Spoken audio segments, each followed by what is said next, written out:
Buat teman-teman yang sedang berada di dalam sebuah hubungan yang rasanya tuh capek banget, nyakitin, tapi kalian masih tetap bertahan. Bukan karena kalian gak sadar kalau hubungan itu gak baik-baik aja, tapi karena kalian ngerasa bahwa pergi itu juga gak mudah. Kadang yang bikin kalian bertahan itu bukan lagi tentang rasa cinta, tapi sebuah harapan ya kayak masih berharap dia bisa berubah menjadi lebih baik. Atau bahkan mungkin karena takut kalau nanti harus sendiri akan seperti apa hidup kalian. Kadang ngerasa berat juga ya, kayak kalian udah ngalah, kalian udah bersabar, tapi masih punya rasa bersalah gitu. Dan yang bikin lebih berat lagi itu adalah ketika kalian udah lelah banget, tapi kadang kalian justru merasa bersalah, merasa kurang sabar, merasa terlalu sensitif. Padahal setiap hari hati kalian itu makin habis, perasaan kalian tuh makin gak jelas gitu. Tapi kalian masih di situ aja. Nah, di respon kali ini saya pengen merespon beberapa komentar yang sedang kalian rasakan tentang masalah kayak gini. Mungkin kebingungan kalian. Di antaranya nih ada yang ngomong kayak gini. Aku pengen pisah dari suami yang pejudi, tapi kalau dia udah maaf-maaf nangis-nangis, mohon-mohon gak akan ulangi, aku luluh lagi. Tapi diulangi lagi terus begitu sampai 5 tahun. Aku pengen mundur, tapi dia suka ngancem, jadi takut-takut.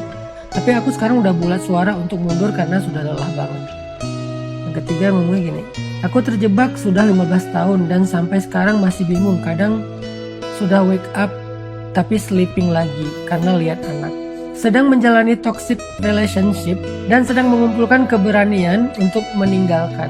Waktu di posisi itu lebih gak tahu gimana cara jalan keluarnya. Di hubungan itu aku gak ngerasa jadi diri sendiri. Dan finally aku sekarang udah keluar dari hubungan itu. Rasanya seplong itu kak. Oke teman-teman, jadi perasaan kecewa, perasaan menyesal, bahkan mungkin perasaan marah yang kalian rasakan dengan hubungan toksik seperti itu tuh wajar, sangat manusiawi. Bahkan Nabi SAW juga marah terhadap orang-orang yang menyakiti pasangannya dengan perilaku mereka, akhlak mereka, apalagi dosa-dosa mereka gitu ya. Allah juga marah ketika suami atau seorang istri menyakiti pasangannya dengan dosa-dosa. Jadi marah kalian, sedih kalian, kecewa kalian, bahkan penyesalan kalian tentang hubungan itu hal yang wajar teman. Jadi perasaan kalian yang tadi itu adalah perasaan fitrah, semua orang punya gitu. Jadi jangan sampai kita berpikir kalau kita tuh gak boleh marah, kita nggak boleh kecewa, kita nggak boleh sedih, kita nggak boleh nyesel gitu. Itu fitrah kok. Dan dengan alasan dan kondisi yang tadi itu wajar sekali kalau seseorang kemudian secara fitrah dia merasakan perasaan tersebut. Jadi menurut saya nih ya, tapi dengan kasus yang tadi saya bacakan ya, karena kita nggak boleh juga mengeneralisir nasihat ini untuk memvalidasi keputusan hidup kita. Tapi dengan kondisi-kondisi yang sudah darurat, yang udah arti darurat itu udah membahayakan keselamatan kita, kesehatan psikis kita, bahkan nanti ketika psikis kita jadi sakit atau mental kita jadi bermasalah, kita jadi malah menzalimi orang-orang yang dalam amanah kita, kayak anak mungkin, atau saudara, atau pekerjaan. Menurut saya nggak selalu makna dari sabar itu adalah bertahan, dan nggak selalu juga pergi itu artinya egois. Dan Islam lagian gak pernah ngajarin kita untuk terus membiarkan diri kita terluka dan dilukai. Kan kata Nabi juga, tolonglah saudaramu yang zalim dan yang terzalimi. Arti menolong yang zalim itu ya mencegah dia dari kezaliman. Sedangkan yang terzalimi ya dihindarkan dia dari kezaliman. Jadi artinya gak boleh juga kita membiarkan diri kita terus-terus dizalimi oleh pasangan kita sendiri. Apalagi dengan kezaliman yang KDRT, perselingkuhan, perbuatan dosa besar kayak judi, pinjol yang membahayakan bahkan keluarga besar, bukan hanya keluarga kecilnya. Sabar tidak harus selalu bermakna bertahan dalam hubungan yang toksik, tapi bisa juga sabar menerima ujian itu dalam hidup kita, menerima pasangan toksik itu sebagai sebuah musibah. Bukan berarti kita membiarkan dia, tetapi kita menerima di sini artinya ridho bahwa saya punya pasangan toksik, ya udah ini adalah ujian dari Allah untuk saya. Ya udah saya bersabar, artinya saya terima ketentuan Allah. Tapi bukan berarti kita ada di situ terus. Sama kayak orang misalnya ketika diuji dengan sebuah kerugian dalam sebuah pekerjaan lah ya, dalam sebuah bisnis kan. Bisnisnya itu udah nggak sehat, bisnisnya itu penuh dengan manipulasi dan penipuan. Maka sabar bukan berarti kamu bertahan di bisnis yang udah zalim itu. Sabar artinya ya udah, ujian yang kamu terima, yang kamu dapatkan itu kamu terima, tapi kamu harus pergi dari transaksi yang zalim supaya kamu nggak terus-terusan tersakiti. Itu makna sabar. Karena banyak orang di luar sana berpikir kalau yang sabar itu harus bertahan di situ. Gimana dengan analogi kerjasama dan bisnis tadi? Kita kerjasama dengan teman, tapi dianya tuh khianat, dia nggak jujur, dia manipulasi, dia memanfaatkan modal kita untuk hal-hal yang di luar akad atau transaksi. Apakah makna sabar kita tetap bertransaksi dengan dia, tetap bekerja sama dengan dia? Enggak kan? Sabar itu artinya ya saya terima ketentuan ini sebagai sebuah ujian dari Allah, tapi saya akan cut hubungan saya dengan dia ataupun transaksi atau muamalah saya dengan dia. Bahkan Allah Subhanahu wa Ta'ala sendiri yang maha kuasa, yang maha penyayang, itu nggak mau banget ngerepotin kita, teman-teman. Padahal yang dimaksud dengan ngerepotin ini adalah memberikan syariat, perintah, larangan, halal, haram. Tapi itu aja Allah masih menggunakan ayat yang santun sekali, di mana Allah Subhanahu wa Ta'ala berfirman di akhir surat Al-Baqarah, la yukallifullahu nafsan illa wus'aha. Allah tidak akan membebankan seorang hamba dengan apa yang di luar batas kemampuan dia.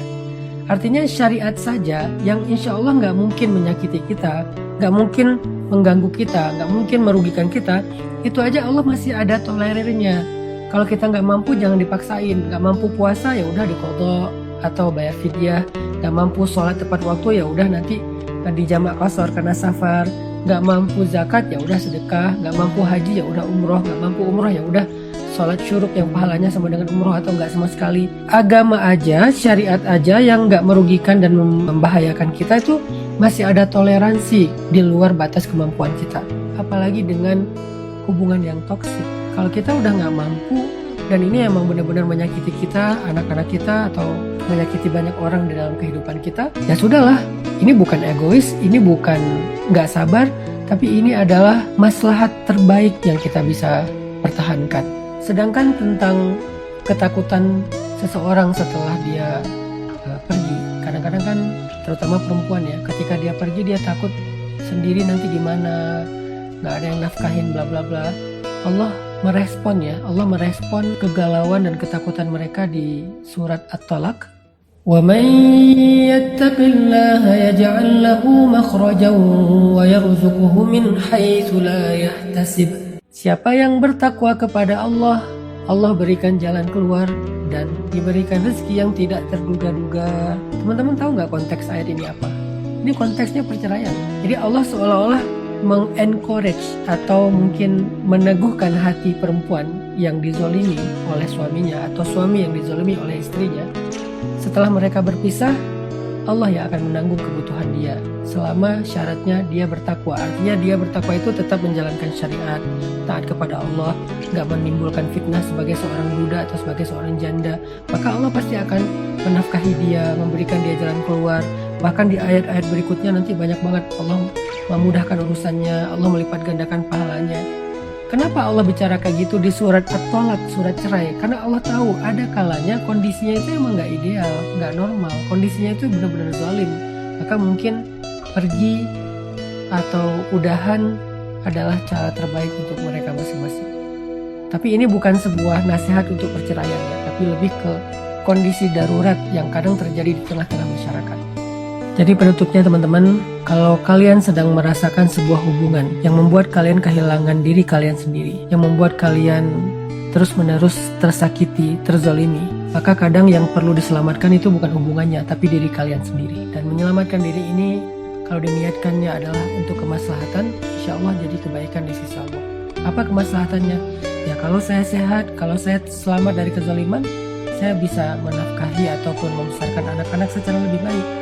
Saya bisa bekerja, bisa berdakwah, bisa melakukan banyak hal yang baik-baik daripada ketika saya bertahan dalam sebuah kondisi yang menyakiti saya, merusak saya, sehingga akhirnya saya justru mengabaikan amanah-amanah yang ada di dalam kehidupan saya. Dan Allah Maha tahu batas kemampuan kalian. Semoga Allah memberikan taufik untuk semua kita yang sedang diuji oleh Allah mendapatkan jalan keluar dan diberikan taufik pertolongan dari jalan-jalan yang tidak terduga-duga. Allahu a'lam.